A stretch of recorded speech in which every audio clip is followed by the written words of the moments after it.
What's up everybody, N55 more is back with another video. Excuse the mess in the garage. As you guys probably seen from my last two videos, I did the lowering springs and the lug stud conversions, and off camera I did the front brakes. But today we're finally getting to some extra fun stuff. Today we are installing an Injen intake on my N55. So without further ado, let's look over the parts and let's get right to it. Once again, I do ask for forgiveness for the mess. It has been quite a crazy 48 hours. But anyways, let's get into it. So this is the Injen intake, and this is actually custom painted by myself. I bought it used, as you could probably see the dent. And it was like in gold wrap, and it kind of wasn't my style. I'll make sure to drop some photos in front of this. So what I did, I kind of masked it off and sanded the best I could, and I painted it this high heat red, as that goes with my theme as we saw the dining coil packs.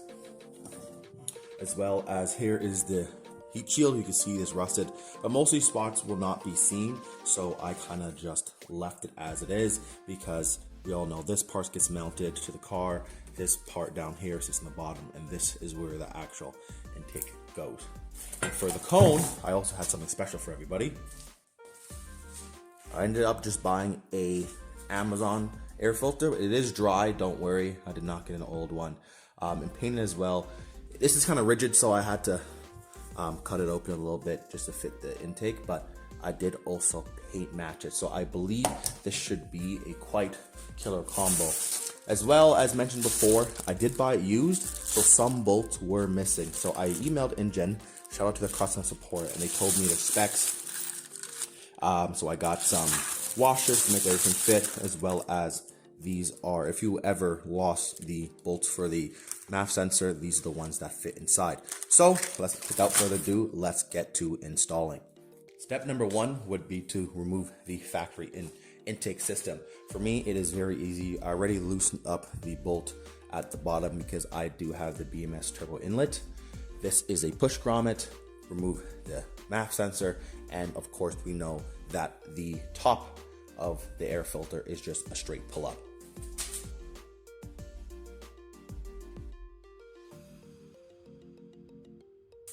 There is the air box. Don't forget to remove your sensor and put it over to the new one. I just have it just barely screwed in because I had the intake removed. I never put it back in fully. I just had to reinstall it slightly for adjusting the car.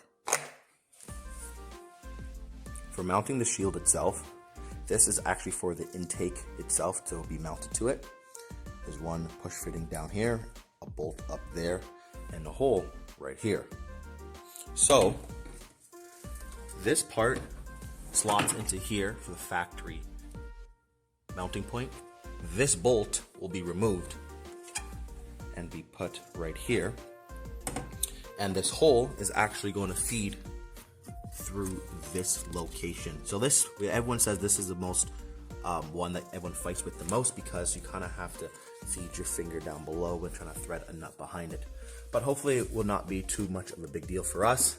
And as well, there's always a cover for this electrical area right here, but funny enough, when I bought my car, it never had this, so this will not be an issue to me.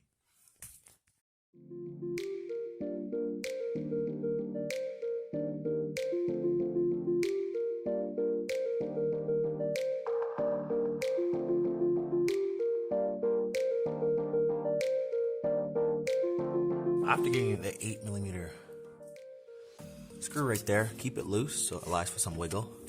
This is pushed down pretty much all the way so it can pivot on this. Now let's tackle trying to feed a bolt and nut through that hole.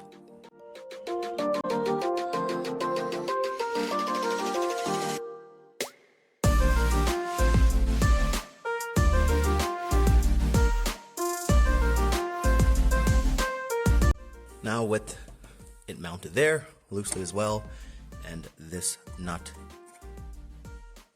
and bolt mounted loosely as well, we can slowly and carefully, not to scratch, the intake to feed it in through here. Top side, of course, goes in here, and then this mounting location will go where this is. So let's get to that.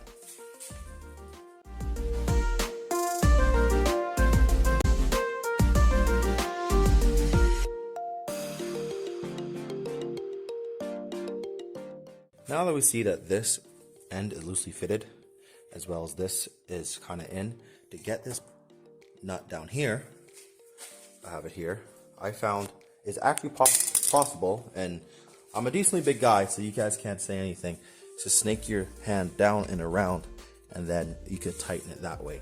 I do have kind of a small ratcheting tool with an adapter to put the 10mm on there, so might be easier, but if you have a regular 1/4 inch ratchet, I believe you'll still be able to do this job. Now that everything's bolted down, we see down there, it's settled.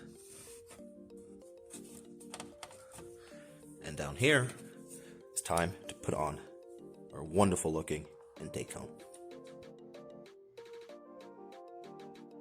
And this is the final product. Yes, you saw me struggling put this on a little bit. I noticed the rubber was cold because it was in the garage all night. So I just used up the heat gun and it slide on a lot easier. It is slightly shorter than the Injen, but it does have an interior space where the Injen does not. So I believe it should still perform the same. However, that is the money shot right there, and I'll make sure to insert some sound clips after this.